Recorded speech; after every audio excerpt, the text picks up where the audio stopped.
Welcome to Talkin' About Sports, the Carolina's #1 podcast. We're your source for sports.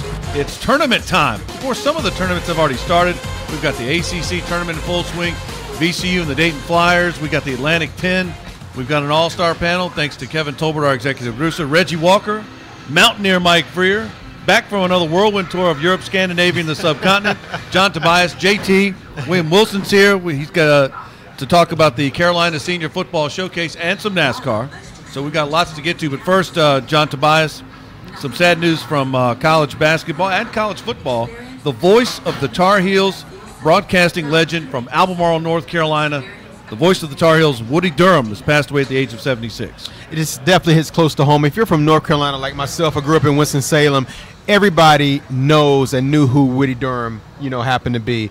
He was an integral part, not just with the Carolina basketball program, but also with ACC sports. And it brings back memories because when I was a kid, a lot of times I would see people watching the game, guys, with the TV on, but they would also have headphones or radio, and they would have the TV down because they were really impressive. All the games he's covered, broadcasted, not just basketball either, but football as well for the Tar Heels. Really a sad time right now for the Carolina family, I'm sure. But I mean, what a legend! What a 40 years as a broadcaster. Generations grew up with him. I mean, that's not just a generation, but generations. Mm-hmm. That's quite an impact you've had on a state when you can do that. I can't help but go back to what North Carolina coach Roy Williams said on Wednesday night in relation to Durham, and he made mention that he didn't think about him during the game because that's not what he would have wanted. And that tells you right there, legendary people are often those that don't think too highly of or don't feel like they should be the conversation.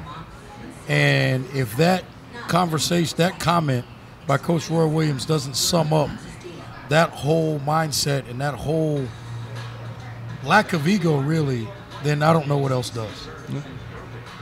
Absolutely. Well, I've met Woody Durham a couple of times. I played some celebrity golf tournaments with him. I've connected social media with Wes Durham, his son, who had to been rough doing the ACC tournament. But, he was doing the ACC broadcast. Woody Durham would have wanted it and was proud. So a good job for Wes Durham, the voice of the Atlanta Falcons and formerly of Georgia Tech. And, you got to think, John, JT, you mentioned this. I mean, I'm driving into the radio station this morning. I'm not a North Carolina Tar Heel fan. I grew up in Virginia. But I listened to a segment put together by the Tar Heel flagship station here in Charlotte. And I'm hearing all these calls, football, basketball, and I hear the Michael Jordan call from the Superdome. Absolutely. James Worthy. Absolutely. And that's stirring. And you have to think, I mean, guys like that, radio voices for baseball, Marty Brennaman of the Cincinnati Reds, Vin Scully, the Dodgers, in basketball, Johnny Holiday at Maryland, Bob Harris, the former voice of the Duke Blue Devils. Those are some iconic figures. He's got you think about his impact on the Atlantic Coast Conference. I think it's he's a legend, and I would imagine there'd be a little microphone up on the Kenan Stadium and a little banner at the Dean Smith Center. Right. Absolutely. And the thing about it is, I think that whether you're from North Carolina or not, guys, I think that everyone can relate to when you're a kid from a nostalgic standpoint in terms of prominent broadcasters whenever there was an indelible mark in terms of moment. For example, I'm saying I have to say this. We've lost some really good guys in the past couple of years. We lost Dick Enberg, a couple of months ago. We lost Keith Jackson. Yep. So that just goes to show to where whether you're a radio personality or broadcast personality, they make such a huge impact on the moment whenever we watch stuff that we haven't seen before in so long. When I came to West Virginia in the late 80s, the voice of the Mountaineers was Jack Fleming. Yeah, who is the West Virginia radio guy? I can tell you this, Mountaineer Mike. No, Hot Rod Hundley, I believe, played with Jerry West and Bill King back in West Virginia a long time ago. I don't know when, but a long time ago. Bill King and Rod Hundley were friends with my dad. Rod Hundley was one of the greatest broadcasters. First of all, he was a good player, but could do color and play-by-play was a one-man deal. He wanted to do it by himself, so that's pretty good. Now, Mike, you're a New York guy, I believe, right? You just were forced to go to college at West Virginia, right? I mean, you have to. But I prefer to call it elected. I'd rather be in New York State than West Virginia. How do you like the ACC basketball tournament at the Barclays Center in Brooklyn? I read my good friend Andrew Jones, formerly of the Wilmington Star News, now FoxSports.com, said this is what the ACC gets for sticking the conference tournament in New York, a blizzard. So there you go. That's fine, but I think change is all right. I don't have a problem with being there. It's different. I'm sure in this state it's not what they want to see. They'd rather have it in Greensboro like it traditionally is. Me and JT kind of like Greensboro and Charlotte. Yeah, and I understand that. But it's not a bad move there. It's going to be fun once the weekend comes and you have the semifinal games there and you have the Big East going on at Madison Square Garden. It is the media capital of the world, so it'll get all the attention it wants. It's not a bad thing, and it's a good year for it to be up in New York because the ACC this year was really, you could argue the best conference in America. I wouldn't say it is, but if somebody did, I wouldn't say you're crazy. Yeah, look, I got no problem with it. At the end of the day, all of this stuff now is about how many more eyeballs can you get on your product.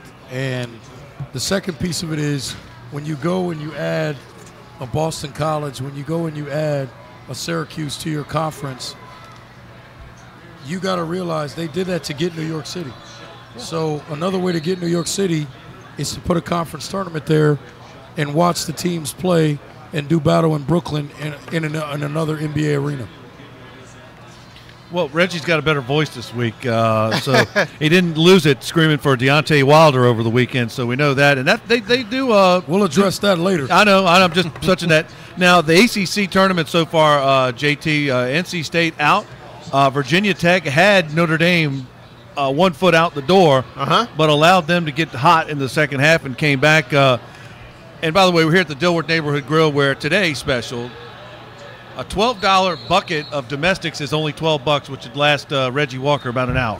So I like, we're watching the Virginia Cavaliers, the team that I grew up rooting with, Ralph Sampson, Lee Raker, Jeff Lamp, Terry Gates, Othell Wilson when he wasn't under the influence back in the day, Ricky Stokes, my man from Highland Springs, Virginia. So what do you like so far about the ACC?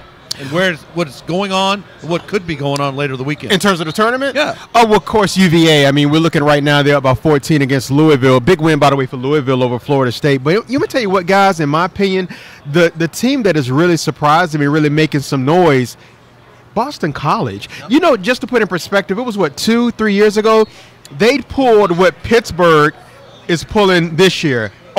Not one ACC win.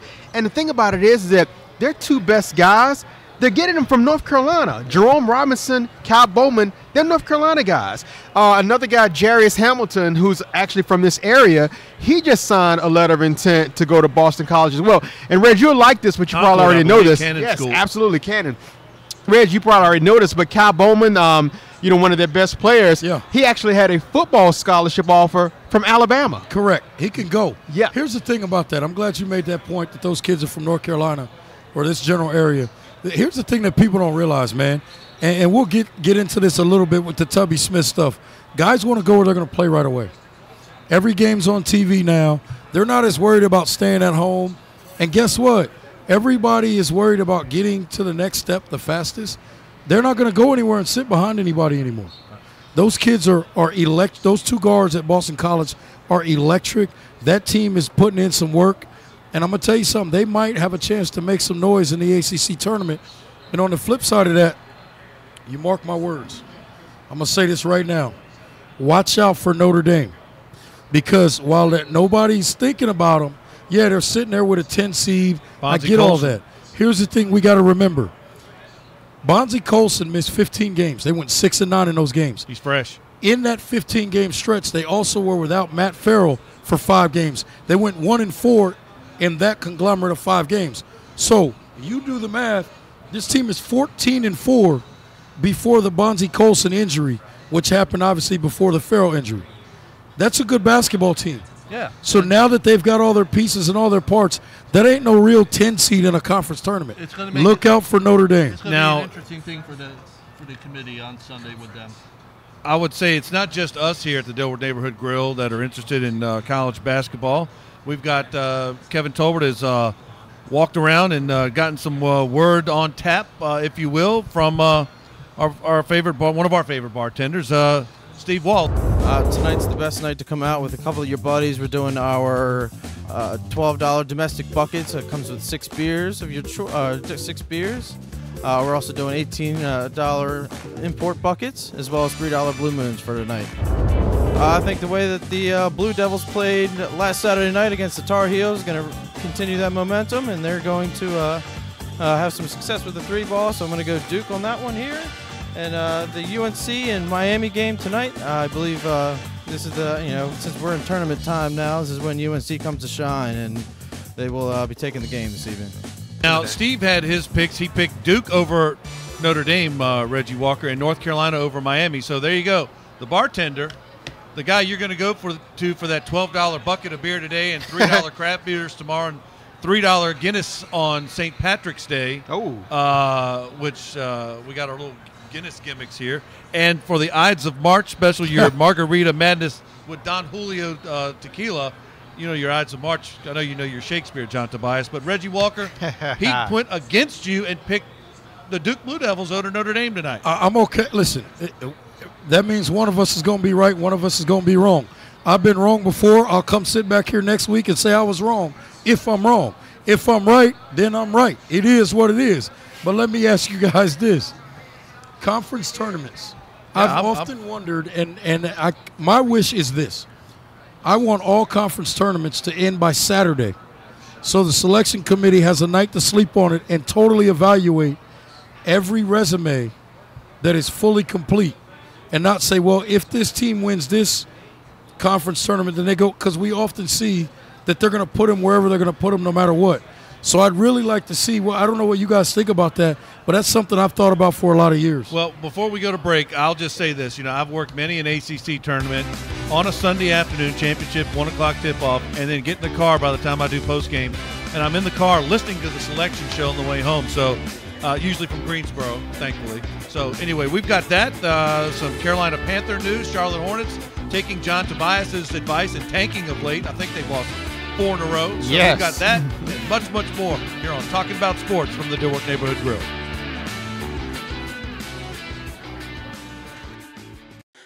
You go into every game expecting to win the game. We obviously went into this game with the expectation that we were going to win and we were going to advance. It's a little different because you're right. When I went to last year when I was at UNCW, we'd won 28 games. And I knew if I didn't win that championship game, there's a good chance that I might not make any postseason play. So it's a little bit different, but I think as far as your preparation and you're mentally prepared for it with our team, we prepare to win every game. Welcome back to Talking About Sports. We're here at the Dilworth Neighborhood Grill where there's always some good specials going on. We got the Speedy Pizza. It's called the Speedy Pizza because you have to slow down because it's so good you want to eat it so fast. So well, then we need to get that ordered. I put my word in. I don't have much influence. I have, other than you guys, friends in low places. But NC State out. John Tobias, your guy, the guy you think should be the coach of the year. Kevin Keats, we just heard from him from NC State. I still like Brad Brownell at Clemson. I think he did a great job.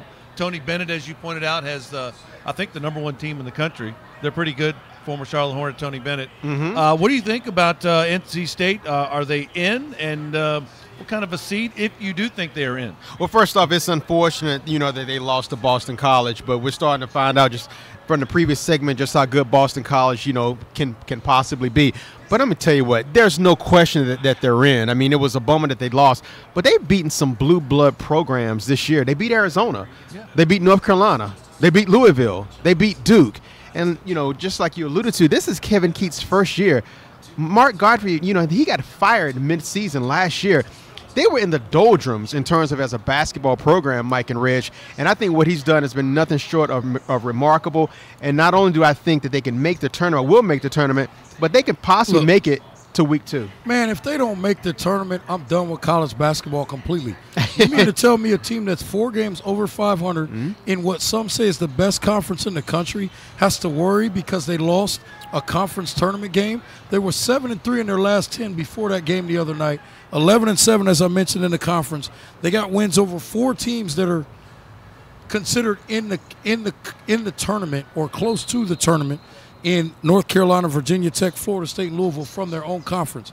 So I don't want to hear that crap that they have to worry about anything, because if they do, it's an absolute joke when at the same time the committee is considering teams that aren't even 500 in their conference and talking about putting them in a daggone tournament. That's a joke. NC State is in, no questions asked. They don't have anything to worry about. They're in the tournament. The only thing they have to worry about is Go Pack. they're playing heading into the NCAA tournament. Other than that, it was a slip up, but it doesn't take away from their season. It shouldn't even change the seed.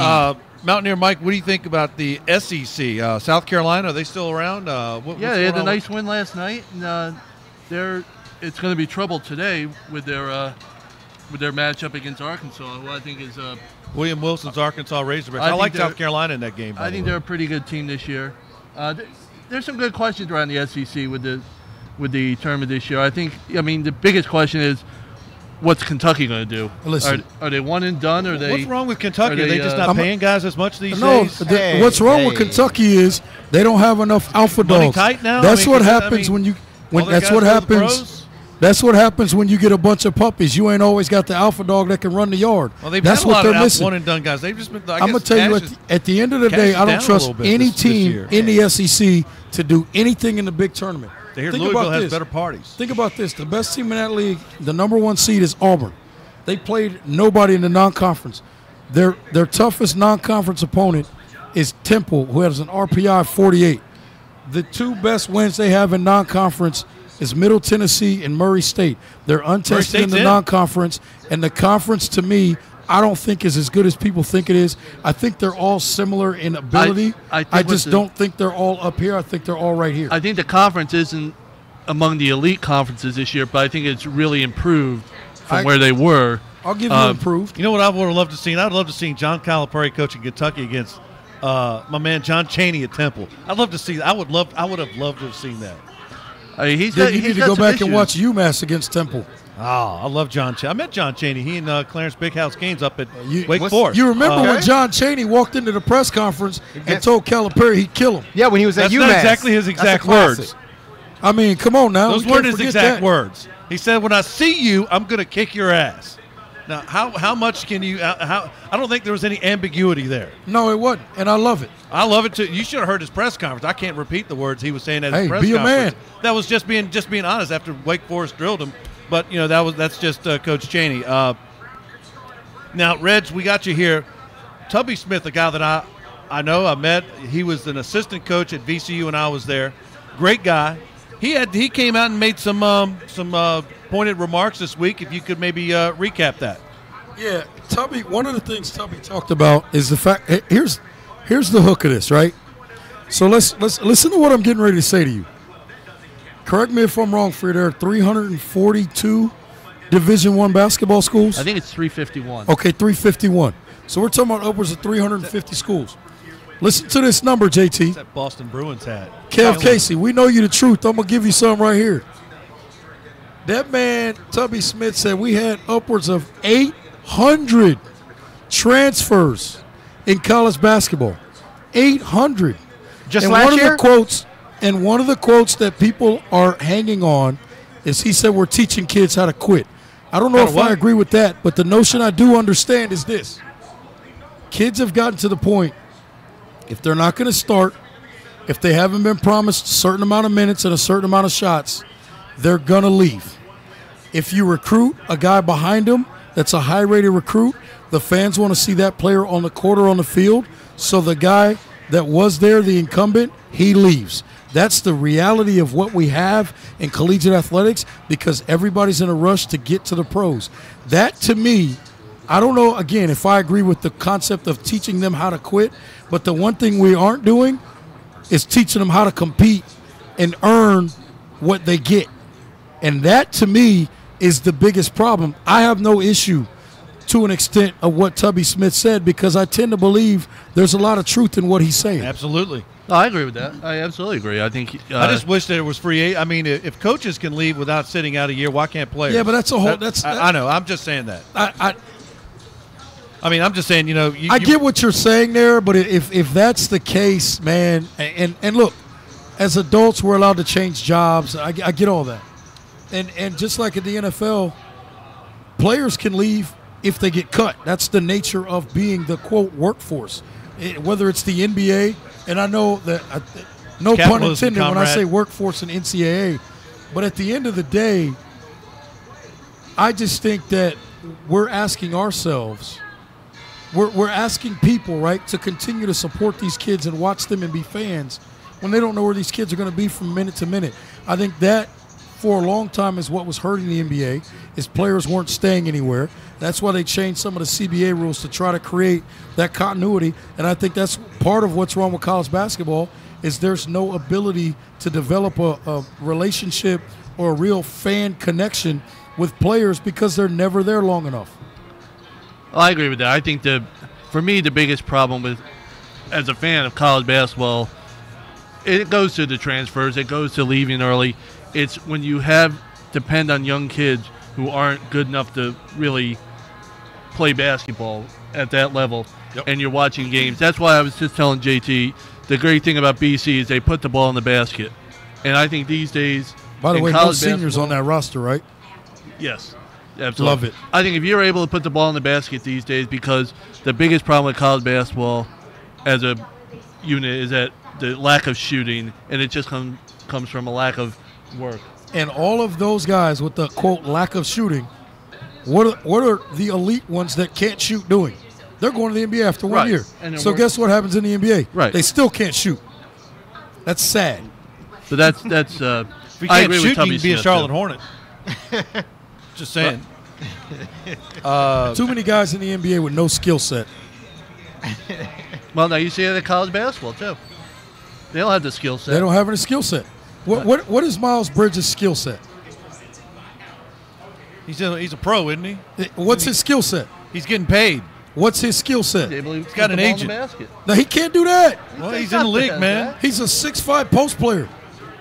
So is Larry Ask Johnson. him to shoot a jumper. Ain't got one. All right. Well, enough of that. And, when it comes down to, Reggie pointed out, guys don't want to stay at home. There's TV. When I was in college, I was deciding where I was going to go. My parents said, Alaska Anchorage is a good place for you. But that's just how it was for me back the old VCU Some days. things never change. Yeah, I know. I still haven't gone far away enough for some people. Anyway, we've got more talking about sports coming up. We're here at the Dilworth Neighborhood Grill. Stay tuned. Don't go anywhere. I had to get him. Salty to it. Yeah.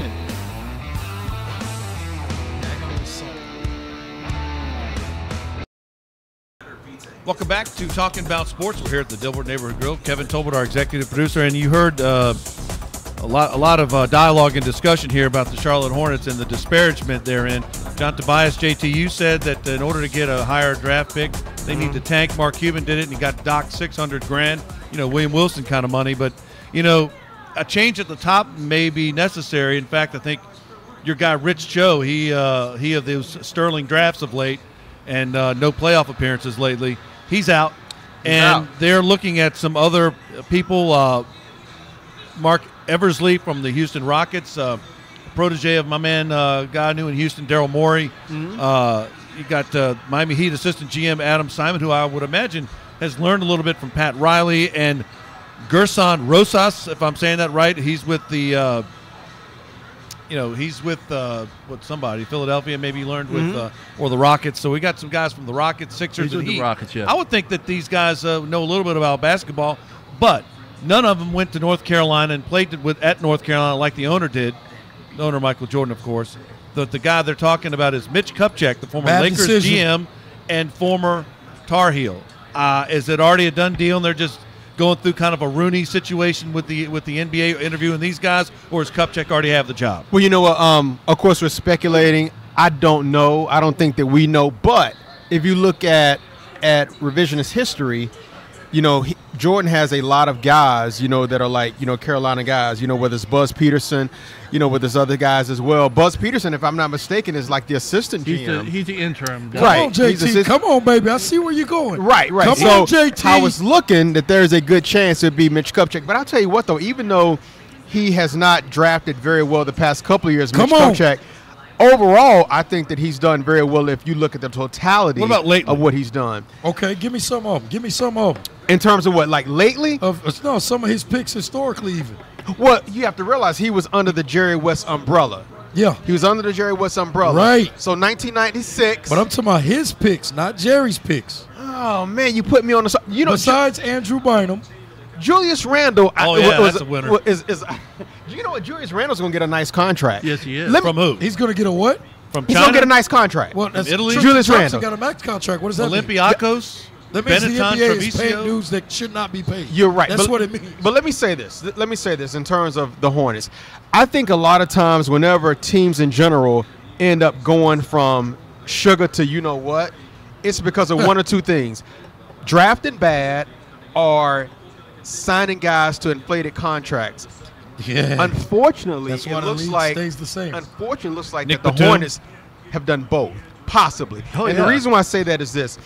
Right now, they have a $116 million salary cap. Right now, that is the 13th highest payroll in the league. Next year, Reg and Mike, they're going to be at 117. That's in the top 10 in terms of highest. Then How many on top playoff of that, teams are paying less than that much now money? 2019, hear me out. 2019 is going to drop to $69 million. Right. But at the same time, I think Kemba Walker be up for a new contract then. At the end of next year. Right. And the thing about it is, so if you have a combination of that, and the Hornets have had several lottery picks since 2011. I'm not going to go back to 2008 or 2009, 2010. Only Kemba Walker in the 2011 draft. They drafted Tobias Harris, by the way. Cool first name. Great first name. Not a primetime player. Have they been able to get an all-star player? And these guys are lottery picks. Go ahead. What you got to say, Reggie Walker? Here's my point on so I Mitch can come Kupchak. back. And I don't mean to disrespect Mitch, but this is the same guy. I'll give him credit for Larry Nance. I'll give him credit for Kyle Kuzma. Are we back to Kupchak? I ain't giving him credit. Kupchak didn't draft those guys. He didn't draft those guys. Rob Pelinka That's a did. good point. Rob Pelinka did. Okay. What I tell you, what I ain't gonna give him credit for, and you better not either. Better not nobody give his behind no credit for D'Angelo Russell. Trash. If you look at what his nothing's off the record with D'Angelo He's playing Russell. tonight. He's here in Charlotte right now. I'm gonna tell him that you said. I'm gonna tell him that you said that. I'm gonna tell him. And tell him to bring his stat sheet and ask me if I think he's a top 10 NBA point guard. So you don't want to break some brass knuckles while he's at it. You don't want a GM that helped build 2 championship teams and worked under Jerry West. Just because he's a North Carolina guy. I'm not questioning help build, but everybody keeps acting like he's the Don Dada and the genius of drafting. He's not. It's an inexact science in the NBA. To me, at the end of the day, I tell you what he's done. Always done well. He is the master of the trade game. Well, then that's what you need to do. He's the master of the trade game. I'll give you that. Well, that's what the Hornets. The next GM of the Hornets. But if people want to fix the drafting, that's not the answer. The next GM of the Hornets, their biggest decision. There's 2 big decisions. How do I get rid of all these contracts or some of these contracts? Because if you can't get rid of Marvin, if you can't get rid of Nick Batum, if you can't get rid of Cody Zeller, how can I sign Kemba Cavaliers Walker? got rid of a lot of trash. How can I sign Kemba seriously. Walker? Their GM got it done. Now Isaiah Thomas is trash. I think he is. What's he done this year? Nothing. He's small and he can't play and he's hurt. Other than that, he's good. He's always been talking small. about what the Cavaliers got rid of. All right. They got rid of expiring contracts. No, that's good. They need to expire. Now, priorities for a new GM, re-sign Kemba Walker, and hopefully you don't have to listen to MJ, although he is the boss. Draft he is the guy, so Draft well. it is what it is. So we've got how much better your team's going to be? I don't know. We'll talk about that after the break. We've got Shout out to Carolina Chris Panthers Jeffries. discussion. We're here at the Dilworth Neighborhood Grill. This is Talking About Sports. You guys are feisty, man. You guys are turned up.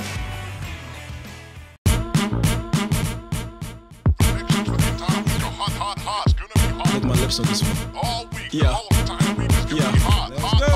It's been sunny all week. The weatherman said today's almost gonna be as hot as it's been. plus the words that I speak. I got out of the shower, hit the barbershop, and got in the seat. They talking about the game from last night and placing bets on who gon' win tonight's fight. I got out of the chair, fresh to death. Look down, check my phone, cause I just got a text. My man's at the car wash, so it's gonna be on tonight. There's a party, and it's gonna be tight. I ain't gotta be told twice. Went and got me some rest, cause it's gonna be one of those nights. Can already see it. Text again, said he saw one I slipped on and a best friend. When the sun's bright and the wind don't blow, you really hope that tomorrow comes slow. Yeah, I ain't got a care in the world, just got paid. Got the slick shades and the fresh fade. We gon' have a good time, everybody keep it tight. Get right, keep it moving all night. Yeah, get my dance on. Yeah, come on, come on, come on. Yeah, let's go. Check. It's almost 10, the sun's gone, but it's still hot, and my phone's been ringing non-stop. My dog pulled up in the coupe, push the button and there's air where there used to be a sunroof. Yeah, we're stunting hard, switching lanes on the highway. Get to the spot and the line's down the block. Not a problem when you flow like this. Dap the bouncer while the valet park the whips. The DJ's dropping those hits, and these chicks look like... Welcome back to Talking About Sports. We're here at the Dilworth Neighborhood Grill with a lot of pointed basketball discussion. Kevin Tolbert, Reggie Walker, Mountaineer Mike Freer, John Tobias. I'm Kevin Casey, joined by Jesse Pigeon, our intern, a.k.a. Jesse the Body. Despite that stupid Boston Bruins hat you need to get rid of, you almost knocked the light pole over. Though. You're just taking shots at everybody. Well, I mean, I don't like the damn Boston Why Bruins. you got to be disrespectful? So that's all I'm saying. So Reggie Walker, Carol, the NFL Combine has come and gone, and a lot of people got to see a lot of guys running around in their trunks and whatever. And I think the guy, to me, one of the guys that came away, I like Baker Mayfield. I like his swagger. I like the guy from Central Florida, who I think is the talk of the Combine. Shaq Griffin. And I think he looked good in Carolina as like one of these hybrid safety linebacker kind of guys. You got to like him. And what do you think Carolina took away from the Combine? Let me give you. First of all, let me give you my synopsis on the Combine that I say every year in Freer. Pardon me, because you've heard this before. I couldn't care less about a bunch of dudes running around in underwear and T-shirts. Show me the tape. The only thing the Combine does is maybe get a couple of guys, maybe get a couple of GMs to look at film on some guys that they hadn't looked at before. Love the Shaq Griffin story. I knew the kid was a player. You got to remember, he was a second-team All-American, 2017 Defensive Player of the Year in the American Athletic Conference. For the Seahawks, right? This kid can go, all right? We've known that. To see him do what he did on the bench press with a prosthetic hand was nothing short of amazing. So I love that for that kid. Other than that, it's just dudes running around in underwear. But I will tell you this, in terms of what I hope the Panthers took away from that, where I think the Panthers need to go more than anything, and this is just me, you got two young corners. No, they do not need to go after Richard Sherman if he becomes available. I'm going to say that right now. What? They need to go get a safety. And I think Quinn Blanding will be available for them in the second round or third round. There's the whole Justin safety Reed with, out of Stanford what's his will be name, available. Kirk Coleman. As well as Ronnie Harrison from Alabama. So that's three defensive backs that they can look for at the safety position in the second or third round. Why did they cut Kirk Coleman in, Reg? Because they need a safety, man. He's not – Production didn't match the paycheck. Kirk Coleman, as good a player as he is, he's still not what he used to be, and you got to get younger at some point on that defense because there isn't a linebacker to go get in the first two rounds that you can have that's going to be ready to replace a guy like Thomas Davis after next season. Saquon Barkley. Barkley. Go get that in the draft next season. Yeah. I mean, I'm with the Saints now, but I mean, I like the guy Barkley from Georgia. I think that guy's a ball player. I don't think he'll be there when Carolina's picking. I hope he's there when the Redskins are picking. Some of the linebacker? That guy. Roquan Smith. That guy's a ball player. He's a good ball player. He's a really good ball player. I agree with you, Reggie. I think when it comes to Mike, drafting, do you remember a guy? And speaking of combines, that was Mr. Combine and not much else after the combine. Mike Mamula. Yeah, Boston College. There's a lot of guys like that. He electrified the combine and he shot up the draft boards. Went to the Jets, and went to the Eagles. The Eagles, right? He did nothing when he went to the pros. You know what he did do? He got paid. He became a T-shirt All-American. Well, there you go. Means nothing. I agree with you, Reggie. I think the defense is where the Panthers will need to address their offseason, either in the secondary or in the linebacker, not just for Thomas Davis. Luke Kuechly is dealing with another offseason shoulder surgery, and it's just a matter of time. The injuries are starting to pile up on him. Yeah, I agree. I just don't think they need to go find a linebacker in the first 2 or 3 rounds, because we know in theory he's going to be back next year. I think you can find one in a later round that can start his career as a backup. I'm saying in the first 2 or 3 rounds, you got to go find a starter at the safety position. And I think the answer to that riddle is Quinn Blanding out of Virginia. What about a GM? Who's going to call? Well, now we got Marty Herney back at the official GM, going back to the future. Hopefully he's not going to draft Jeff Otah again, John Tobias. What do you think? I'm kind of with Reggie. You need, if you're first-round guy's got to step in and start. Right. I like, a safety because there's a hole there. There's also a hole at left guard, but they think Tyler Moulton, last year's second-round pick, is going to be inserted there. What do you do with Star Lutulele? I mean, there's a lot of there's more questions than there are answers. He has his hands full, but I think that he can definitely do the job. But I tell you what, I'm going to throw this back at Reg, because he brought up a good point, and how you mentioned in terms of Kurt Coleman being cut and how he just got picked up by the New Orleans Saints. Yeah. How about a guy who was considered a high draft, pick before the season started, and for whatever reason, guys, he's dropping. And oh, by the way, he plays safety. Derwin James. He's not projected as a top 10. Before the season started, he was projected, guys, all as high as in the top 5. He's on the board. Carolina better grab him. And the thing about, so I'd like to know from you guys, what do you guys think about Derwin James at the safety spot? Well, the way you started your comment is the reason why. I mean, he's got to be there at 24. But other than that, I wouldn't go chase him, because, to your point, injuries. Yeah, he's had a history of injuries. Quinn Blanding has been nothing but healthy in his entire career at Virginia. And to me, the number one ability we've always talked about is availability. And that's why – now, I'm not saying you completely ignore Derwin James if he falls to you, but that's something you have to consider. But the reality is I don't think he'll be there at 24. Well, one guy at one time, Star Lutulele, was considered like the top 2 or 3 guy. He fell to Carolina in the teens, so maybe Gray could fall to Carolina. So you never know. And I guess the guy I was thinking of, in addition to Mike Mamula, a combine T-shirt All-American, Jeff Lageman was a guy from Virginia, played linebacker, went to the Jets, and really didn't match his draft status. So we've got more to talk about. We've got a recap of the Carolina Senior Football Showcase. We've got some boxing to talk about. That and more here at the Dilworth Neighborhood Grill. This is Talking About Sports. Where's Will? Do I step out on this one? Step out. I saw that. Welcome back to Talking About Sports. We're here at the Dilworth Neighborhood Grill. Boxing in the news as Arkansas's favorite son, William Wilson, steps in, the best man in all of podcasting, NASCAR aficionado, and world champion pit crew member.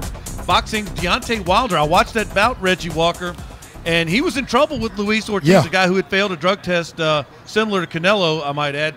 You always want to watch that Mexican beef. That's all I can tell you about. But Deontay Wilder had troubles in the 7th round, but he rallied. He finished strong. He beat Luis Ortiz, and now he's looking at Anthony Joshua. Yeah, it was an interesting fight, man. Let me tell you, the first 4 rounds, as you know, were terrible. Whoever their score guy is on Showtime is an idiot. He had the scores completely wrong. Well, my scores at home were completely in line with the judges at ringside. So I'll just leave it at that. Well, the judges at ringside at the end of the fight, they had Wilder up. I had Wilder up. Here's the thing about that fight. First 4 rounds were terrible. They were boring. Then all of a sudden in the 5th round, my man Wilder shot a right hand that more than buzzed Ortiz and put him down. The most interesting thing was in the corner after the round, his trainer was telling the second assist, quote, revive him. Ortiz looked like he was done on a stool. Then in the 7th, he landed a big punch, and I'm going to tell you something. Deontay Wilder, not only, in my opinion, not only was he hurt. He was wobbling. I thought he was out of gas. In addition to being hurt, I thought he was also tired. And he found a way to get through the round. He held, grabbed, all that, got through the round. Veteran. And then all of a sudden in the 10th round, and I got to give credit to Paulie Malignaggi, who was on the sideline on the call of the fight. He kept talking about how Wilder had to stand in there and counterpunch and deliver that right hand over the top of an Ortiz big shot, or attempt at a big shot, and he did that, hurt him, and then finished him off there in the 10th round. That's a big-time win for my man Deontay Wilder. Now he's looking ahead And I'm going to tell you right now, he wants the winner of the Parker-Joshua fight, which is going to be on March 31st. So all I tell you people right now is after that fight, I'm going to tell you, I can guarantee you he going to get in the ring when the winner is being interviewed, and all you're going to hear is, Bomb Squad! He doesn't care where he'll fight him anywhere.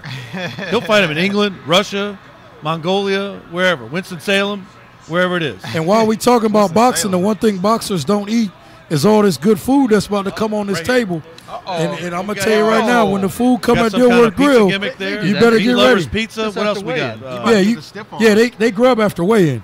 Oh, yeah, we got I got to weigh in we got quesadillas. Annual physical tomorrow, so I got to watch it. Some wings. You can set that right there. Speedy Pizza, my favorite down there.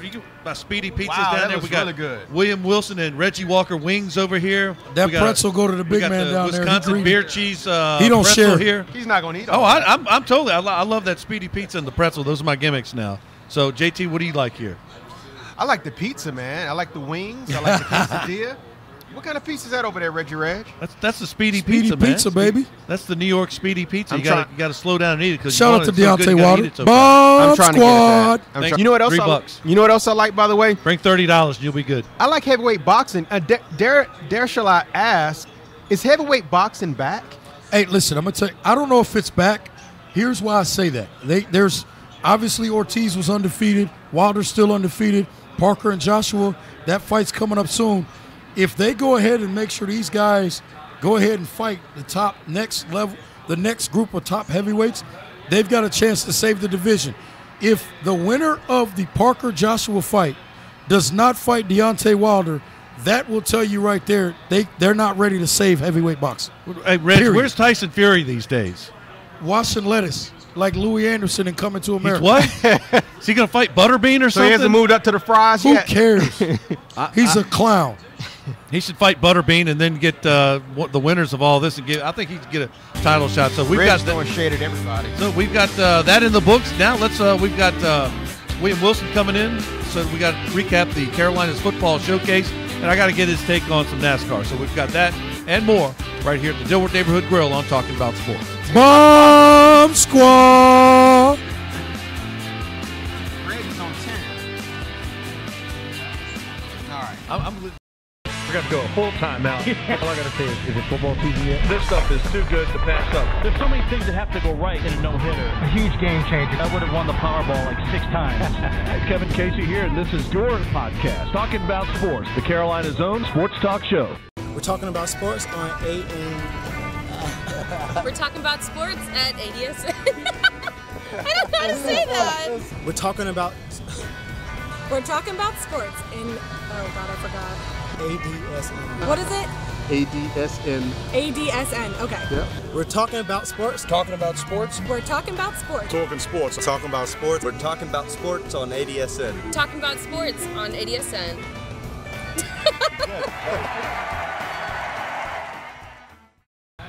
Welcome back to the Dilworth Neighborhood Grill here on Talking About Sports. I'm here. We've got Wisconsin Bucky Badger beer cheese. We've got what's left of some Meat Lovers pizza. We got some kind of quesadilla gimmicks, Speedy Pizza, and best of all, we got my main man, William Wilson, in the house. What's up? And by the way, you did an excellent job anchoring our coverage of the Carolina Senior Football Showcase. Thanks to Marcus Kimbrough and Charles Arbuckle doing a great job there.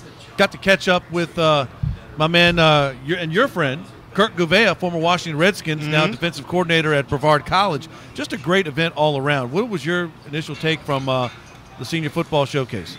It was an excellent event. It's my first time, obviously I was kind of like dip my foot in the water of the sideline reporting and kind of that kind of thing. You're regular Eric Dickerson these days on the sidelines. Yeah, and I'm floating around, man. I feel like Dion.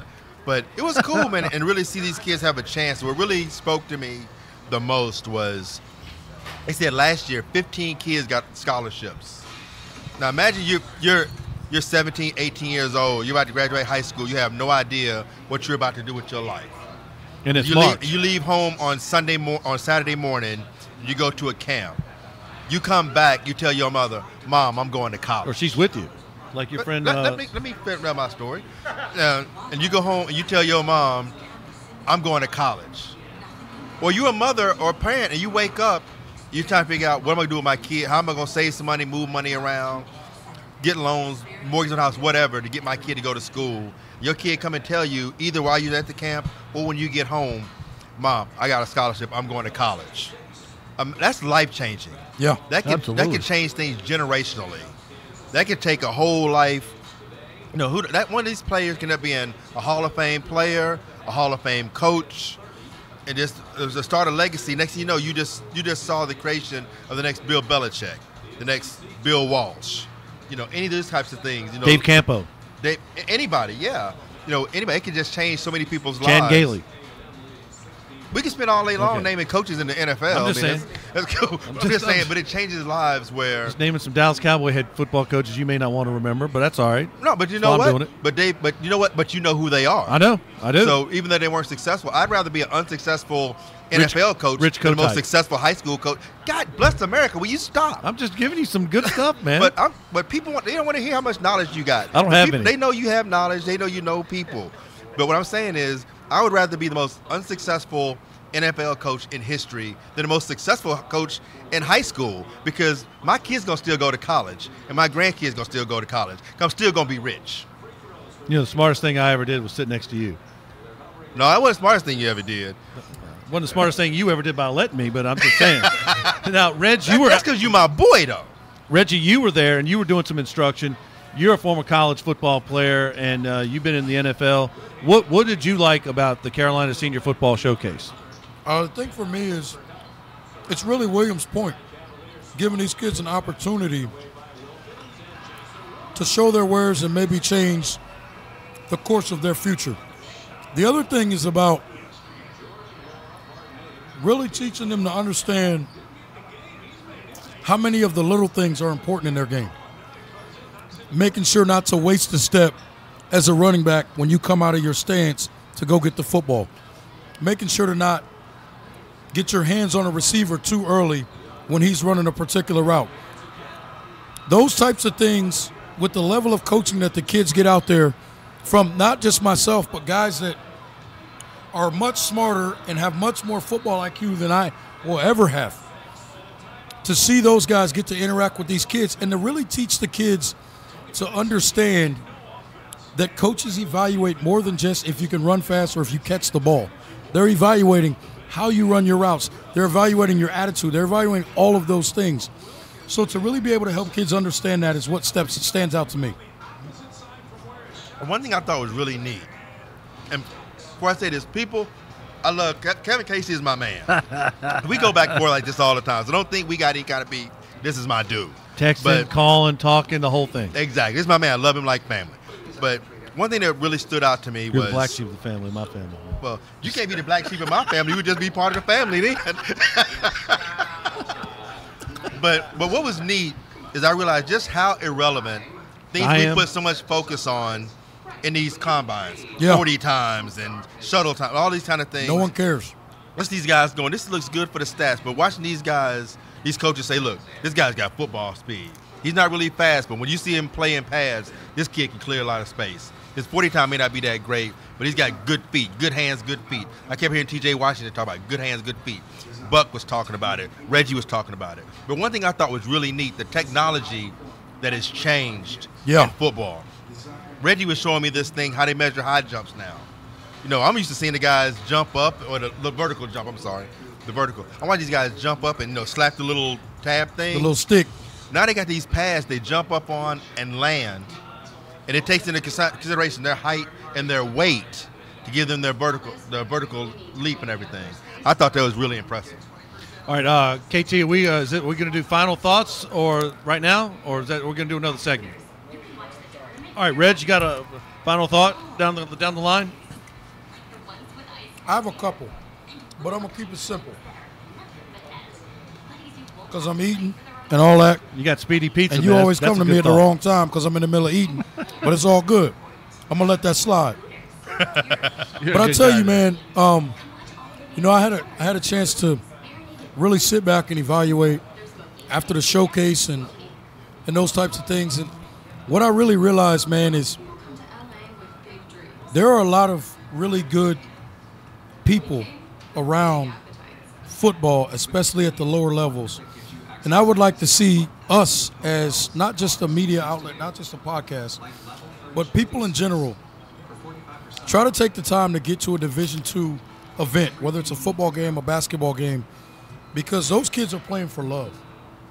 They're not chasing million-dollar contracts. They're playing for the love of the game and just an opportunity to get educated and walk away with something. And I think sometimes as we get into these debates about whether or not to pay FBS football players or Division I basketball, all this stuff, we lose sight of the kids that are out there that really just enjoy the game and they just want to play because they enjoy playing. Let's not forget that, and let's make sure we support those kids as well. All right, Mountaineer Mike, what do you got? My final thought is sticking with the conference basketball tournaments. We talked about Duke and North Carolina earlier, talked about Clemson.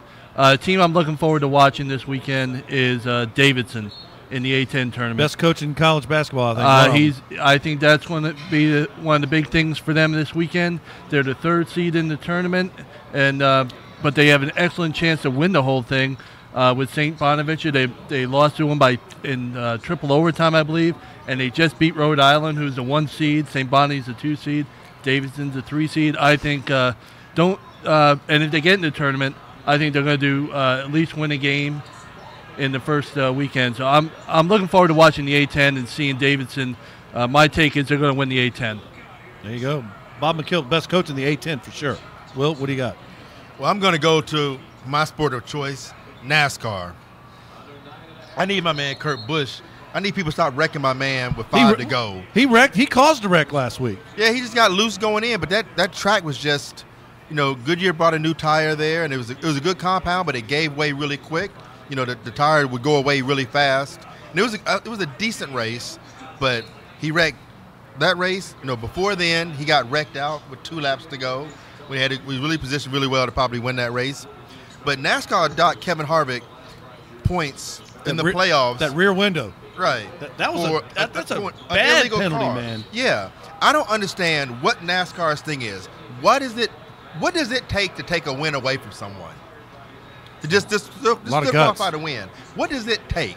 I mean, there's no drivers union. There's no one going to file a grievance. I mean, you can appeal it, but at the end of the day, just if the car is illegal, it can't win a race.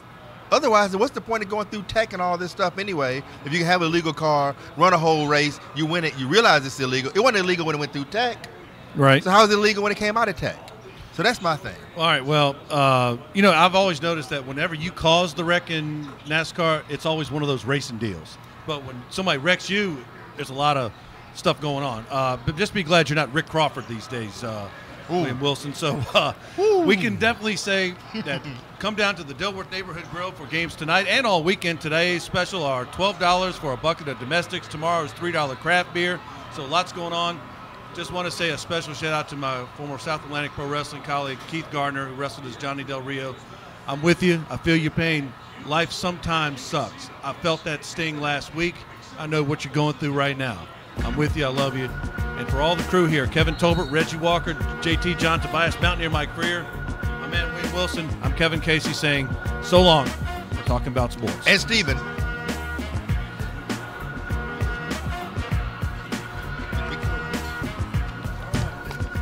Yeah, Rick Crawford, man.